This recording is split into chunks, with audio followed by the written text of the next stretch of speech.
is Sammy Haney. I play Esperanza on Netflix's Raising Dion, and you're listening to the Fascination Street podcast.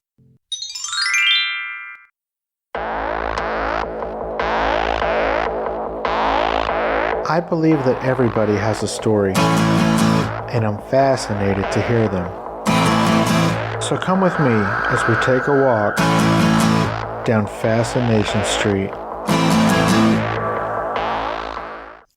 Welcome back, Streetwalkers. This episode is a return appearance with actor James Moses Black. James first appeared on the show December 30th, 2019, right before all hell broke loose. So if you didn't catch that, go back and check that episode out. We do talk about some of the stuff, but most of it we don't. We really mostly focus on some new stuff. That said, in this episode, we talk about some of James's more recent projects, including Soldados or Zombies, which is soldiers or zombies. That sounds like a crazy, crazy TV series. We also talk about his experience in the Harvey Keitel film Lansky, based on the life and exploits of the great Meyer Lansky. We touch on the movie Queenpins, starring Kristen Bell and Vince Vaughn, which is going to be in theaters in September. Of course, we talk about his time on Snowfall and how much we both love that show. And James tells us some fun stories about being on set in Mexico with Soldados or Zombies. They are hilarious. This dude was making my ribs hurt. I love talking to James so much. He's such a fun, easygoing dude. He has the character, charm, all of it. And you didn't get to see it, but he's not bad on the eyes either. Definitely go check out the TV series Soldados or Zombies. Search for his film Lansky, which I'm going to do as soon as I get done here, because I love mob movies. And don't forget to make that trek out, get your ass back in the theater in September, and go see Queenpins. This is my second conversation with the talented James Moses Black. Yeah, talk to me, yeah.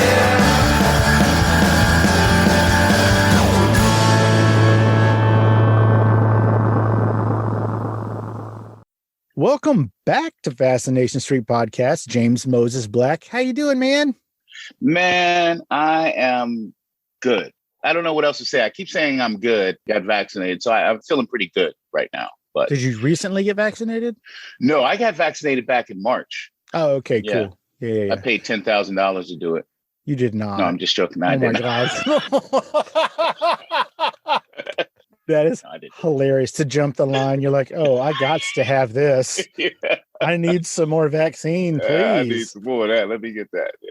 And then after they stuck you, they were like, you got to come back for another one. So that's going to be... Yeah. Well, after they stuck me, they started a lottery program. We're giving away $1 million. I was like, yo, why didn't you do that when I was getting vaccinated? You know, Dodger games, Laker games.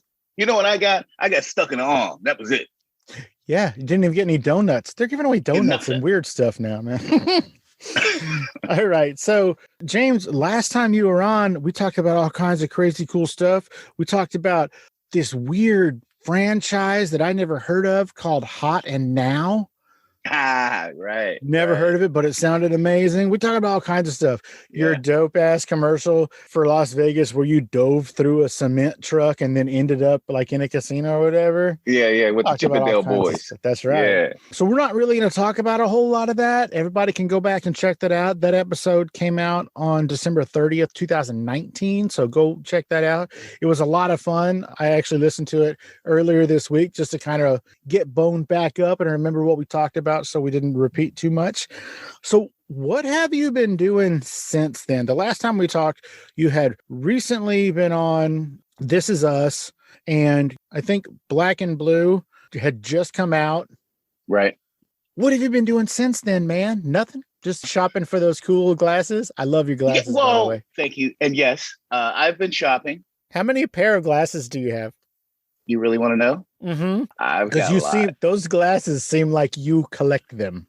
Yeah, I have a lot of pair of glasses. Sorry. I have more sunglasses than I do regular glasses, though. So total, I probably have about 25 pairs of glasses. Oh, that's nothing. I thought you were going to say some crazy number.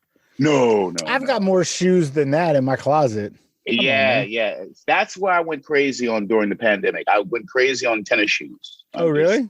I collected a whole bunch of tennis shoes that now I'm going to resell. So I don't know. Oh, really? So you did that? Yeah. And turned it Yeah. around? Well, that's cool. Yeah, turn it around. Yeah. We'll go get some, man. Yeah, man.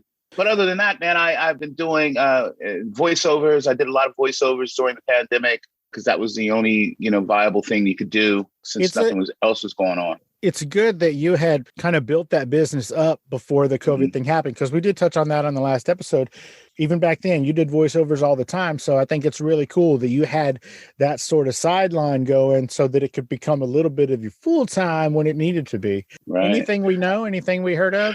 I got contracted last year during the pandemic to do the college football playoff series, which turned into the NBA playoff series. That voice you heard about the competing schools, that was me. The promos, that was me. It was all me on college football game day. And then I did the NBA finals this year up until when ABC took it over. That was a good gig. It's a good gig. Nice. That's dope. I talked to a guy a few weeks ago. He did that for the Olympics a couple of times. And he was like, this is the greatest thing ever. Ever. To get to be the voice of the Olympics, even just once, was really cool. So, by the way, you scared me. You said, I contracted, but you were talking about you contracted some jobs. And I was like, oh, no, this dude's about to say he contracted the virus. No, man. But interesting, man. Right before the big breakout, which was March of 2020, and we'll talk about it, I did a movie called Lansky in Mobile, Alabama.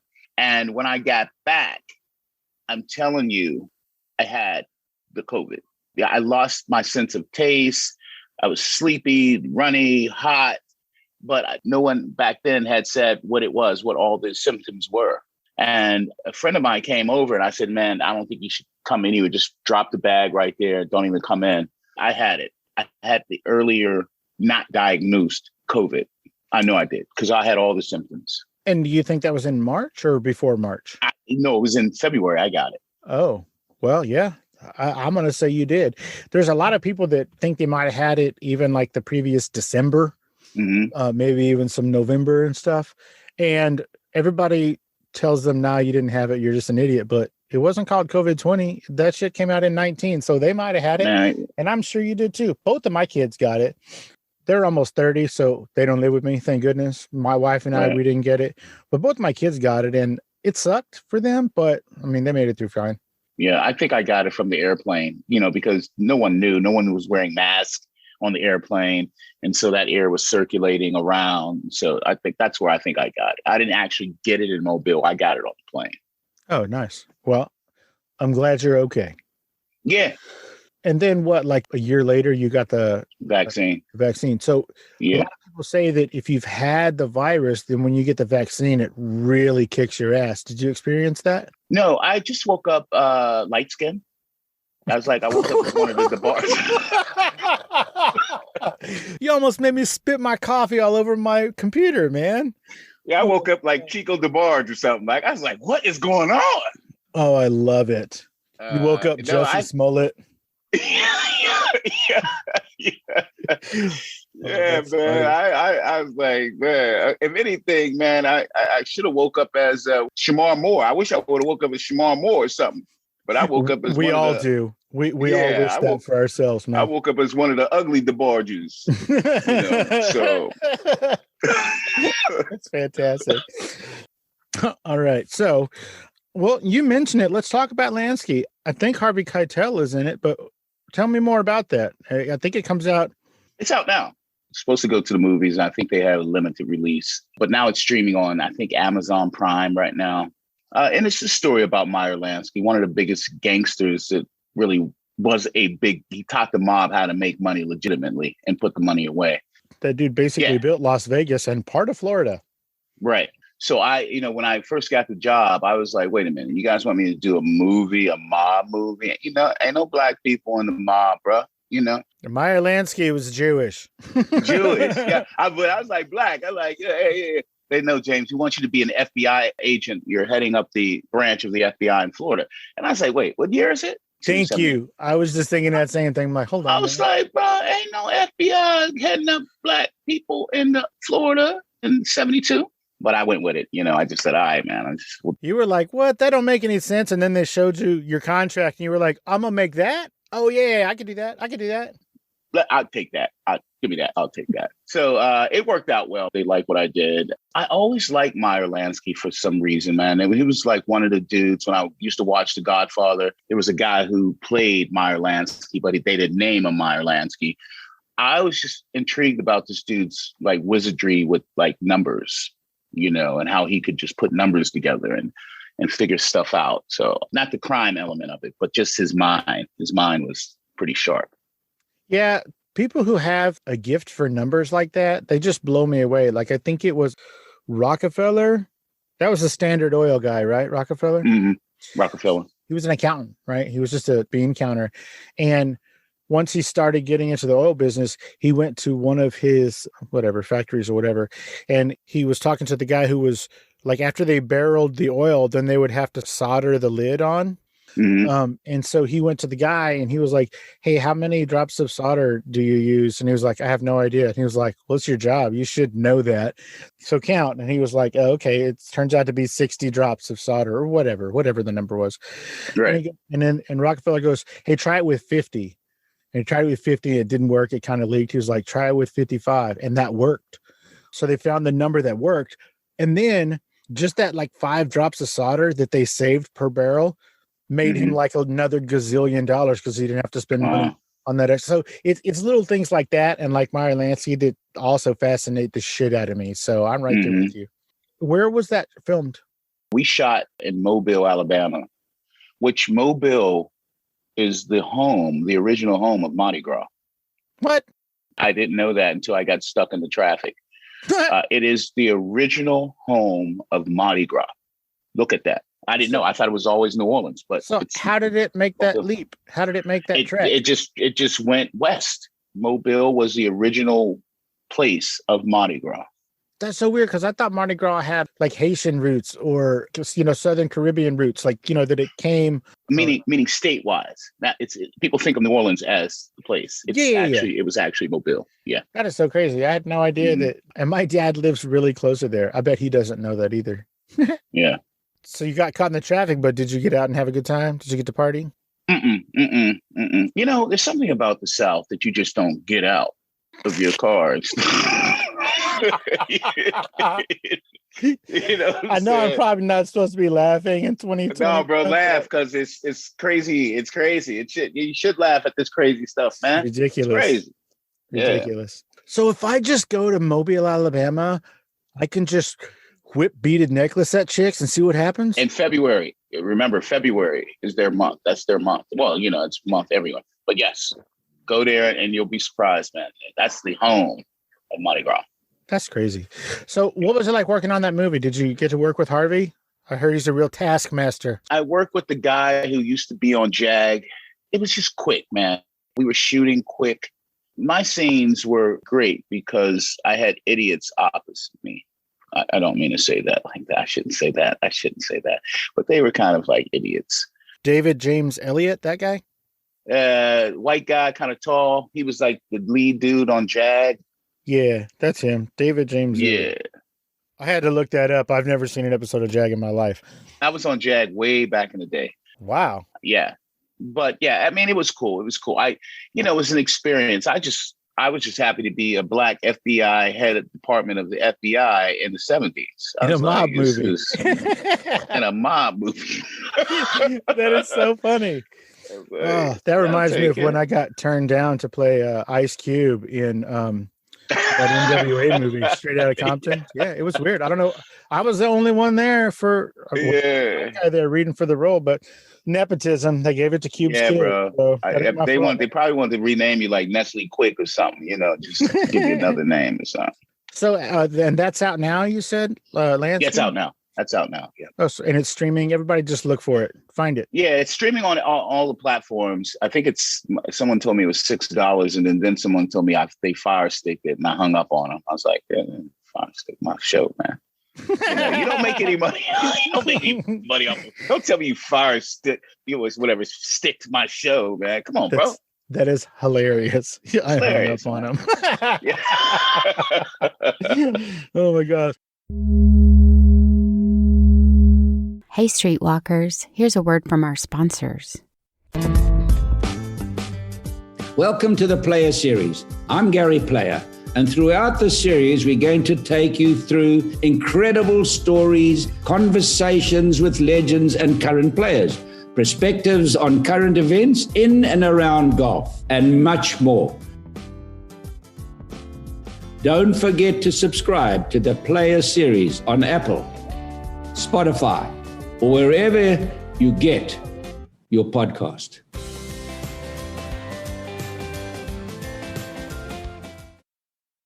Let's get back into it. What the hell is Soldados or Zombies? So that is Soldiers or Zombies. It's a show that we shot for Amazon Prime. It's basically for the Latino South American audience. It's in subtitles in English. We shot it in Durango, Mexico. I got a great story if we have time. But we shot it in Durango, Mexico. And it's a story about this cartel guy who escapes from this prison. And the military is after him. And they use this experimental drug to create these soldiers, which end up being like zombies. Now, they're not like the Walking Dead zombies. They're not that. These are some quick-footed zombies, right? They can communicate with each other. Super soldiers. Yeah, they're super soldiers, but they look crazy. They look crazy, man. Sergio, the guy from Snowfall. Which guy? He's the bull. His name is Sergio. I don't know his complete name, but he plays the bull. He's the hitman on Snowfall.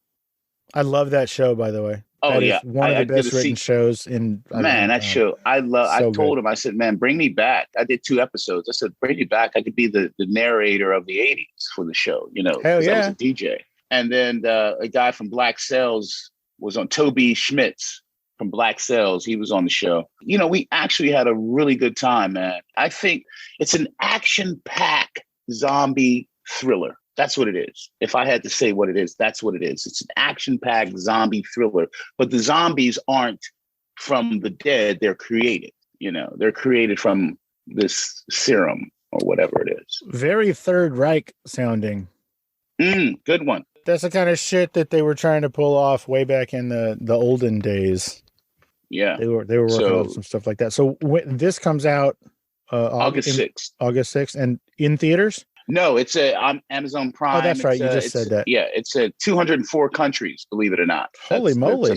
Yeah, bro. We had Comic-Con this year, but of course, no one went to Comic-Con, but it previewed at Comic-Con online. But I guess it did really, really well. But 204 countries. That's crazy. That's fantastic. Tell me a funny story about working in Durango, Mexico. All right, here it goes. I wish I could show you these pictures, but if I show you, I'm going to die. So there's a girl, her name is Vico Ortiz, I believe it is. And she is binary, right? She was in the show too. What, hold on. She's binary? What does that mean? Binary. She's, non-binary. Yes. Like, non-gender specific like that? Yes. Okay. Yes, all right. yes. Non-binary. Okay. Gotcha. Go ahead. Non-binary. Thank you. And so she said, hey, James, you want to go out to drink some mezcal? And I was like, where? She's like, it's like an hour away. And I'm like, an hour? I'm thinking to myself, now I'm in Mexico. I'm an actor. I'm going to get kidnapped if we go. So I went because I've never been kidnapped. Of course. Yeah. And hey, on screen, have you ever been kidnapped on screen? Never, man. Never. Cool. So this would have been a real acting, like no acting, like this is the real deal. I'm in it. This was going to be good, right? So we get to the town of no black people and no white people. So we roll up in the Uber, because it wasn't an Uber, it was an Uber. It was like half new Uber car. It was from the 60s. Sweet. So we pull up into the town and, you hear this ding-a-dong-a-ding-a-dong-a-dong. We get out, all the music stops. And the whole town dirt road is looking at us. And I'm like, oh my God, we're going to die. Because she has like hairy legs. She looks like a dude.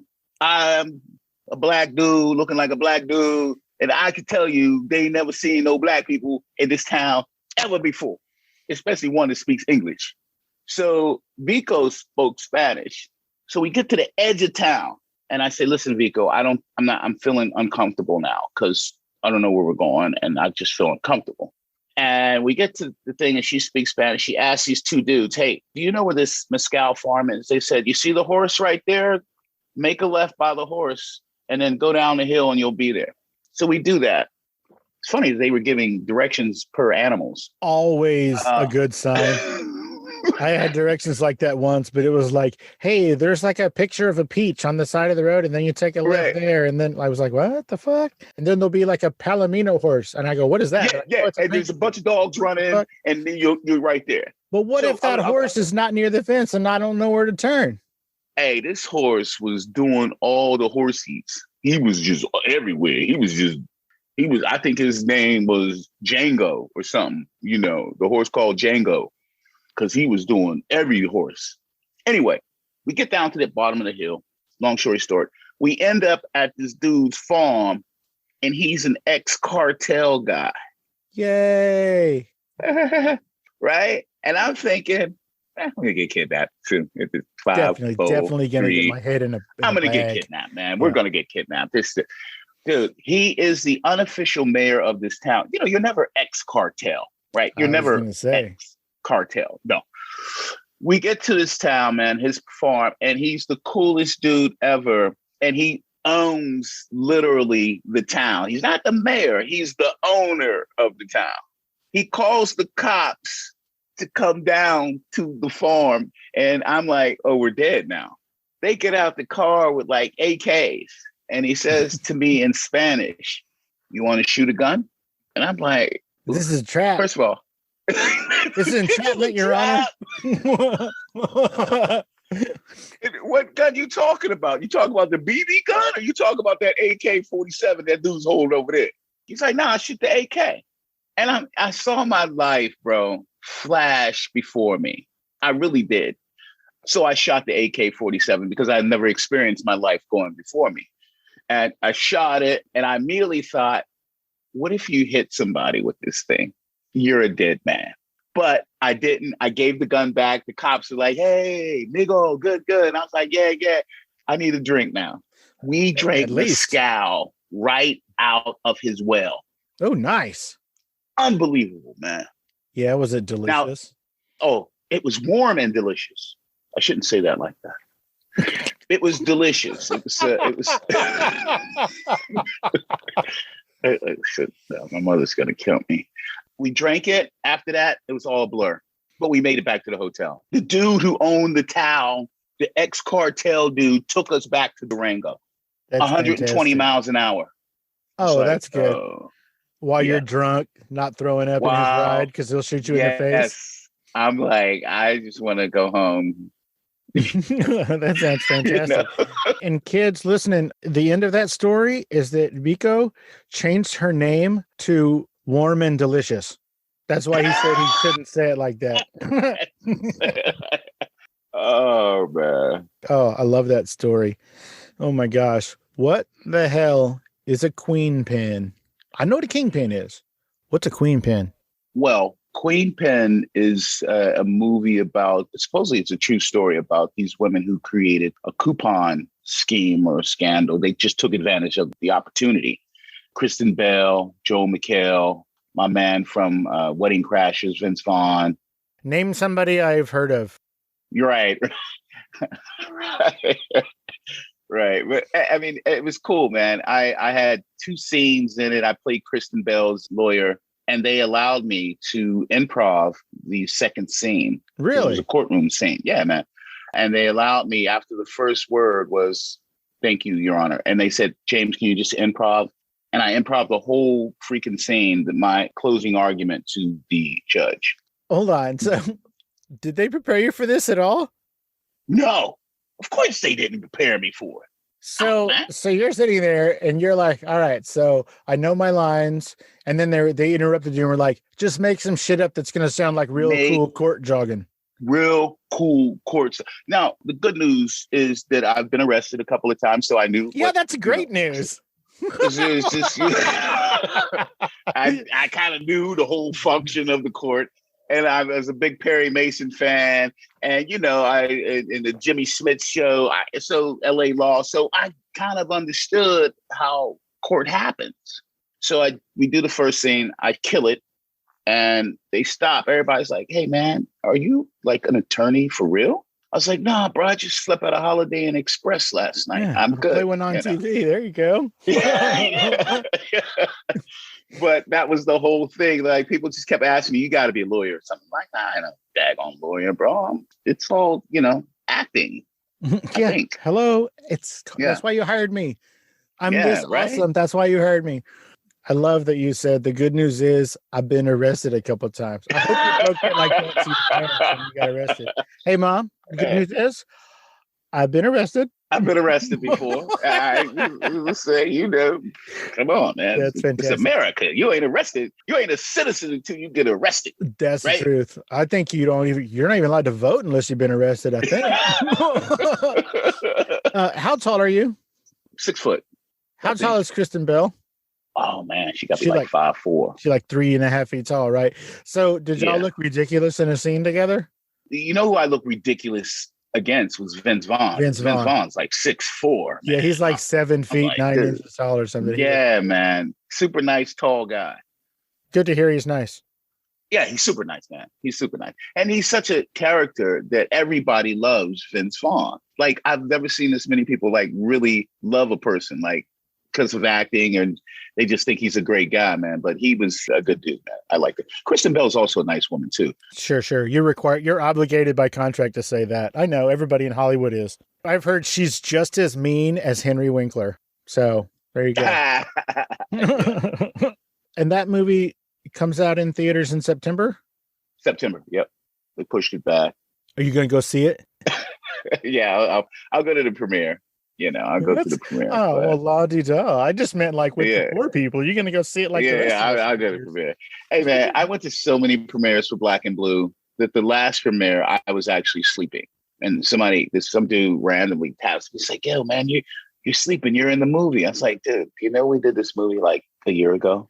And I went back to sleep. Some of this stuff that's coming out has to have been before COVID, right? Because they were holding on to some of that stuff. So they didn't just release everything and then have nothing. Right. So when did you shoot this? We shot it maybe in February this year. Maybe. Oh, this year? Yeah. Well, that's kind of a quick turnaround, I got to say. Maybe March. I shot it in March. Yeah. Well, that's super cool. Yeah. Moving on. So I know you were on Snowfall. Any chance you're coming back? I hope I do. Kevin was on the show. Brother Jamal interviewed this woman who eventually got murdered. And then Kevin's character got murdered, we think. Brother Jamal is the one who interviewed them before it all went down. So I think he should come back and narrate that part of the 80s where the crack thing and the Contra affair was coming together. I think they should bring him back. So we'll see what happens, man. But I love that show, man. It's one of my favorite shows. Hands down. That show is so amazing. In how well it's written and acted, it reminds me of that show, Southland. I think you were on that, right? I was on Southland, yeah. So both of those shows, like, that's kind of the real gritty, like, no holds barred. This is some real shit. Like the writing and the acting and the direction and the filming. I mean, they're just beautifully shot. I mean, it's grungy and it's gritty, but it's done in such a beautiful way. I love Snowfall. The thing about that show, I had auditioned the day that John Singleton died. Oh, not for this part, but for another part. I could feel the energy of the room, and the room with everybody was depressed. I got in there and did a depression job. Didn't get the part, but it was okay because that wasn't the part for me. The Brother Jamal part was the one for me. But the day he died, man, that set, I was just like, wow. I didn't even feel like auditioning. I can't even believe that they didn't shut the auditions down for that day. That kind of blows. I mean, I guess, Hollywood rolls on. Literally, the show must go on, but still. Yeah. Holy moly. Yeah. What a loss. Yeah. Bayou Caviar? Yeah, that's Cuba Gooding's last movie before simultaneous allegations. What? I have absolutely no idea. All right. Working with him was probably pretty awesome, right? Oh, dude. Yeah, it was. Dude, he's a character, man. He's a character. I'm sure he is. He's a character, bro. I'm sure he is. Hey, Streetwalkers, here's a word from our sponsors. It is 2140. You are trapped in an underground bunker, built a century ago to protect mankind from the pandemic on the surface. Now ruled by tyrants and their robot army. You are an outcast, an orphan, a scavenger, blind, afraid, and alone. You are Ace, a survivor, and you will try to escape this place known as Subterra.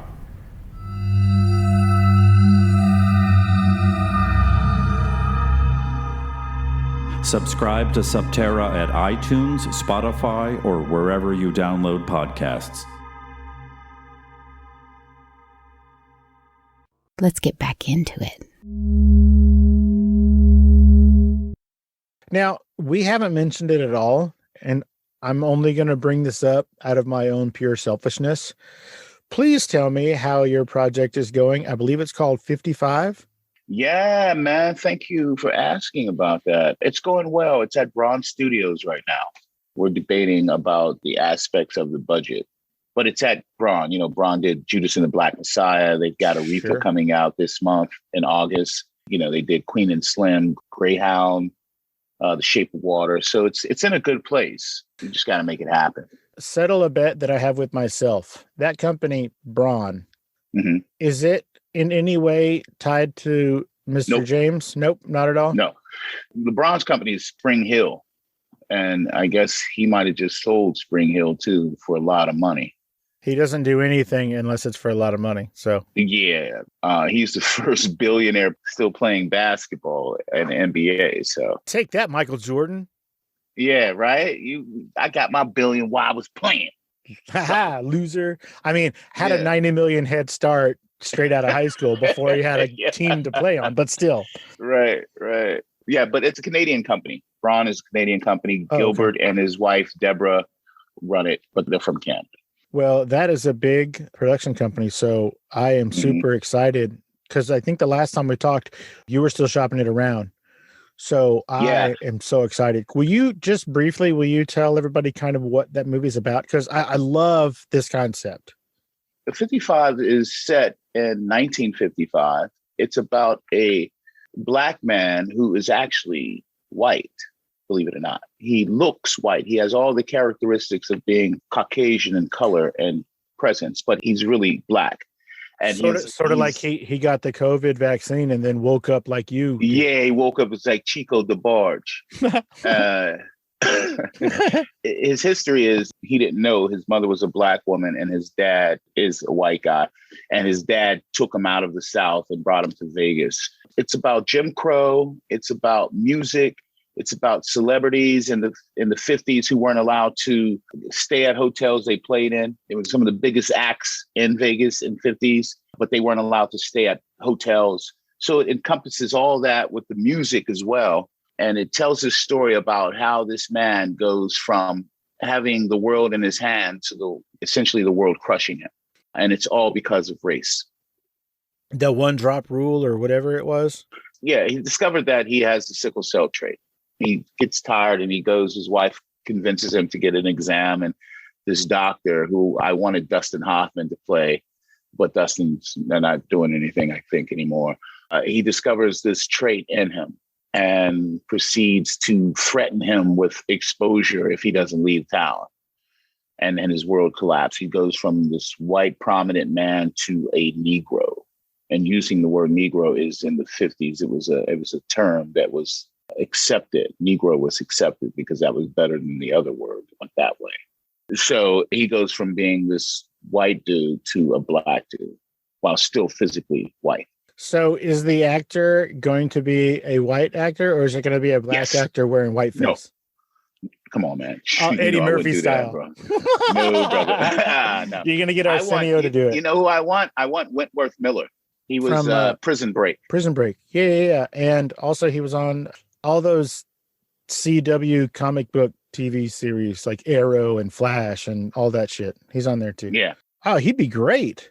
he'd be great. And Fantastic. there's a couple other people. I want Superman to play the Schwartz guy who opened up. So there's a hotel that opened up in Las Vegas in 1955. It was called the Moulin Rouge. And it was the first integrated hotel and casino in America.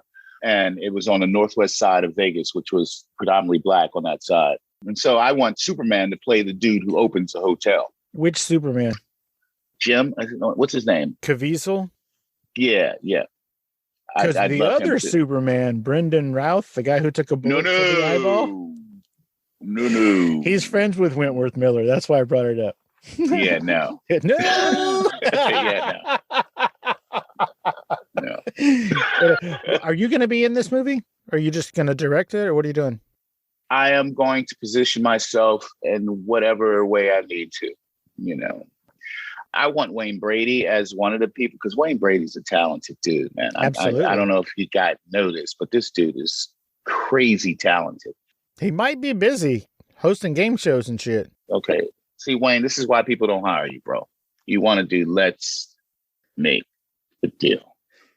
Okay.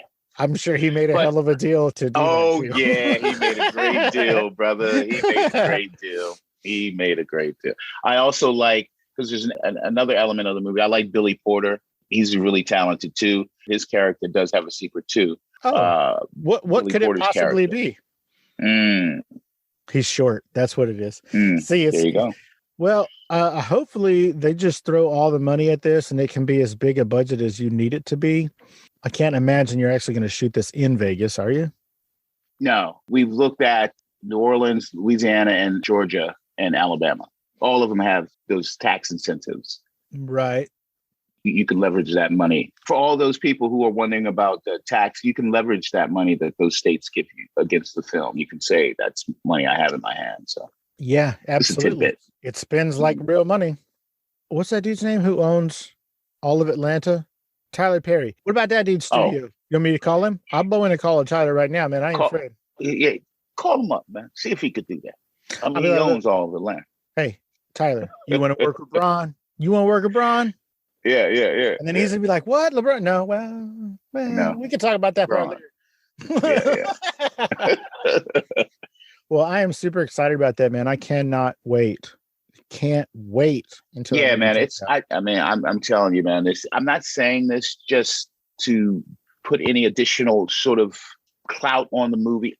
When this movie's done, man, if it doesn't, it's gonna be nominations all over the place. All over the place, bro. All over the place. Now, is this based on a true story? I think I remember you saying that. Yes, it is based on the historical account of the Moulin Rouge. Now, I picked up Phil's character, was the main character, because I went to a historically black college. And one day I was in school years ago and I opened the yearbook. It's supposed to be an all black college. I opened it up. It's like white people in it. And I was like, wow, white people went to this school. It's like, no, those are black people. They were just products of the before, their ancestors or the people that they were raised on plantations, that thing that happened with them, the rape and all, those are black people, but they looked white. And I go, wow, that's so amazing. Amazing in a sense that I thought they were white. And if you look at Meghan Markle and was it Harry or at whatever, you look at their son Archie, and they were about to deprive Archie of rights because of his skin tone, right? They were about to leverage these things against Archie all because of his skin tone. And I said, how crazy is that? And then you look at 55 and you say, wow, this does exist still today, that people judge you on your skin tone. It's crazy. That's insane. Well, what an uplifting note to go out on. Thanks. Yeah, man. So, because I don't want to end on that super, super depressing state of affairs, can you tell us more about your friend Vico? Just You know, kidding. I was like, I probably could. This is a good note to go out on. Cocaine's a hell of a drug, Hell yeah. right? It's a hell of a drug. Cocaine, in the words of Rick James, is a hell of a drug. The day we're leaving Durango, the night before, there is a party. I didn't go because I wanted to leave. Somebody from the cast went to the party, and he said he never seen so much cocaine for $15 in his life. Yeah, okay, so here's the thing. So back when cocaine was popular, it was expensive as shit. Now that nobody cares about cocaine, it's free. It's free. What and I in the said, hell? hey, man, you really want to run that risk, bro? You really want... He almost missed the plane out of Mexico because he was smashed. That's I won't tell you who it is. Good. Yeah, I'm not going to ask. How about that? But he's still alive. Well, that narrows it down. No, it doesn't. Everybody's still alive from that movie. That's fantastic. And it wasn't Vico. Well, you said he, so I knew it wasn't Vico. Oh, okay. Well. James Moses Black, where can people find you on social media? It's James Moses Black _ on Instagram. If you're 60 and over, it's Facebook. And if you're a TikTok viewer, I ain't there yet. And if you're 70 or over on MySpace, it's... Yeah, MySpace. Yeah. And I have a movie that went straight to audio called Joe Dirt 2. What is wrong with you? What is a movie straight to audio? I love it. We're doing radio plays now. That's fantastic. Yeah. James, before I let you go, is there anything we didn't talk about or I didn't ask you about that you wanted to talk about today? Oh man, you covered that well, man. I appreciate that. I do. Everything's in the mix. I just keep doing voiceovers. I'm starting to love voiceovers more and more, just because they're convenient. I can wear my big boy pants and not leave. So it's really cool. I like voiceovers a lot. I just did a voiceover with Jamie Foxx's project called They Cloned Tyrone. So that was John Boyega. He's in it. Jamie's in it. A couple other people in it, but it was good. I like voiceover. Did you say John Boyega? Yeah. You froze there for a second, so I wanted to make sure we got that name. You keep saying Jamie Foxx. Are you talking about Eric Bishop? Jamie Foxx. Yeah, Foxxxx. Yeah, his name is Eric Bishop. His name is Jamie Foxx. Eric Bishop. Oh, okay. Eric That's Bishop. right. Yeah. I'm coming after Eric you, Bishop. Jamie. I'm looking at you, bro. Your name is Eric Bishop. Eric Bishop. All right, dude. My shows are only as good as my guests, and you bring it every single time. Thank you so much, sir. Absolutely. Thank you so much for hanging out and letting us get to know even more about you on Fascination Street, man. I super appreciate your time, and you're so much fun to talk to, man. Hopefully we can do this again. Yeah, man. Thank you for having me, bro. I appreciate All right, you it. take it easy. Peace. You too, bro. Peace. Stay safe, man. You too, brother.